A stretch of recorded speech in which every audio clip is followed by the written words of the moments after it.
আজ বৃহস্পতিবার, বিকেলে সুমনের দোকান ছুটি, তোমরা তো সবাই জানো। সেই জন্য ভাত টাত খেয়ে চটপট করে আমরা চারজনে বেরিয়ে পড়েছি ঘাটাল শিশু মেলা। গড়ের ঘাট বাস স্ট্যান্ড থেকে খিয়েগোড়া পর্যন্ত অন্তত 7-8 জায়গায় এভাবে বাচ্চাগুলো চাঁদা কাটছে। এদের আবদারগুলো কি ভালোও লাগছে, কাকু দাও না, কাকু দাও না। তারপরেই আমরা গড়ের ঘাট নদী পার হয়ে গেলাম। যতবারই ঘাটাল যাই ভাবি এই ছোট্ট পার্কটায় ঢুকবো, কিন্তু আর ঢোকাই হয় না, বারবার শুধু দেখে দেখেই চলে যায়।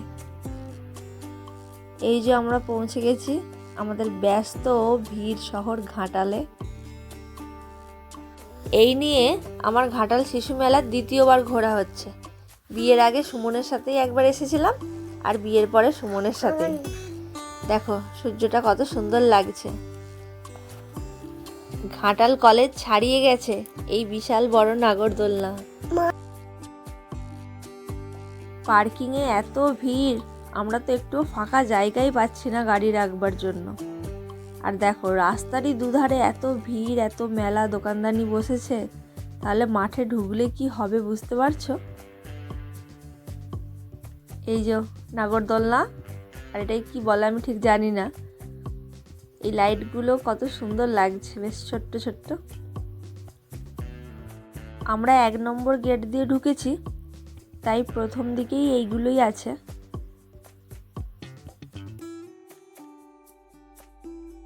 আর আমাদের চিনি তো গাড়ি দেখে আর এখান থেকে নড়বেই না। পাপা গাড়ি, পাপা গাড়ি। আমি বলছি চ একটু ঘুরে নিই, তারপরে এসে গাড়ি চাপবি। না পাপা না। এই গাড়ি চাপবে বলে লাফাচ্ছিল, আবার গাড়িতে বসে মুখটা দেখো, কোনো হাসি খুশি নেই। বলছি নামবি, তাও নামবে না, চুপ করে বসে আছে। সত্যি বাচ্চাদের মন বোঝা বড়ই কঠিন। আর এই হচ্ছে মেয়েদের সেই আকর্ষণীয় জিনিস, একবার চুম্বকের মতন টেনে নেবে। আমরা প্রথমে এই জামার দোকানটায় উঠেছিলাম, এই কুর্তিগুলো একটু দেখছিলাম, দাম জিজ্ঞেস করছিলাম।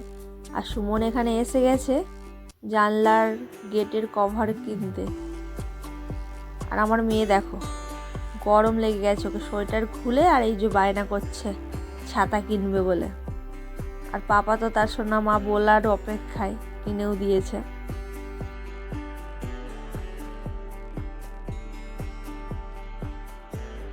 তারপরেই আমরা এসে গেছি গরম গরম ভেলপুরি খেতে। ভেলপুরিগুলো সত্যিই খুব টেস্টি ছিল। ওর পাপা ওকে সোয়েটার পরাচ্ছে, ও কিছুতেই সোয়েটার পরবে না। কত রকম, কত সুন্দর জুতো।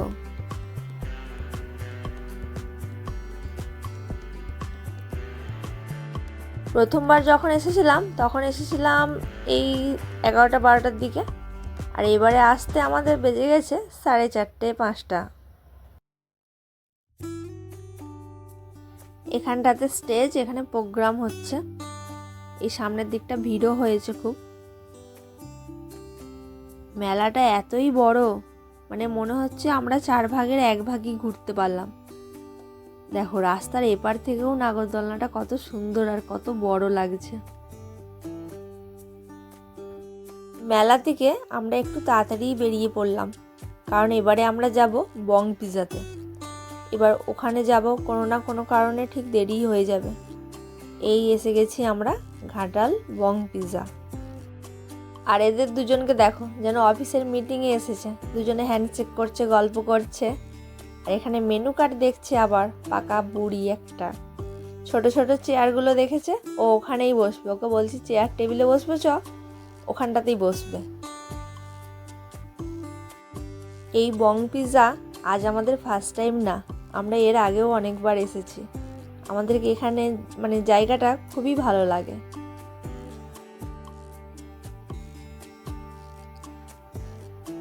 এবারে আমরা দুজনে একটু মেনু কার্ড দেখে নিচ্ছি কি খাওয়া যায়।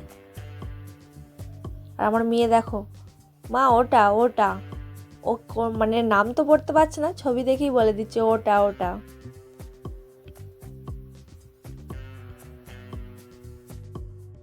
এখানে একটা রেসিপির নামটা একটু অন্য ধরনের ছিল, সেজন্য আমরা দুজনে খুব হাসাহাসি করছিলাম সেটাকে নিয়ে।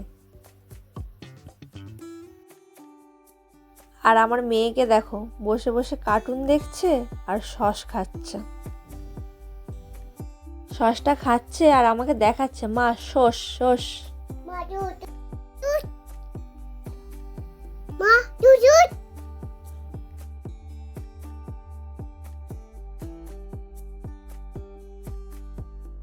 আমার পাকা বুড়ি বসে পড়েছে পিৎজা খেতে, আর পিৎজার চিজগুলোকে টেনে টেনে ফেলে দিচ্ছে। আর আমরাও নিয়ে নিয়েছি পিৎজা আর ক্রিসপি চিকেন। এবারে আমরা বাড়ি যাচ্ছি। বাড়ি যাওয়ার পথে ভেবেছিলাম কলকাতা বিরিয়ানি নিয়ে নেব, কিন্তু এখানে ভিড়টা শুধু দেখো। আমরা বোধহয় আজকে আর পাবো না, সেই সকাল হয়ে যাবে। সেই জন্য আমরা আর দেরি না করে বেরিয়ে পড়লাম, কারণ এখানে যদি আমরা দেরি করি আমাদেরকে আবার এতটা যেতে হবে, অনেকটাই দেরি হয়ে যাবে। তারপরে আমরা অন্য জায়গা থেকে চাউমিন নিয়ে নিয়েছিলাম। দেখো বাপ বেটিতে কেমন খেতে বসে গেছে। চলো এবার আমিও খেয়ে নিই, নাহলে চাউমিনটা ঠান্ডা হয়ে গেলে চাউমিনের মজাটাই নষ্ট হয়ে যাবে। আজকের ভিডিওটা এখানেই শেষ করছি। সবাই ভালো থাকবে, টাটা।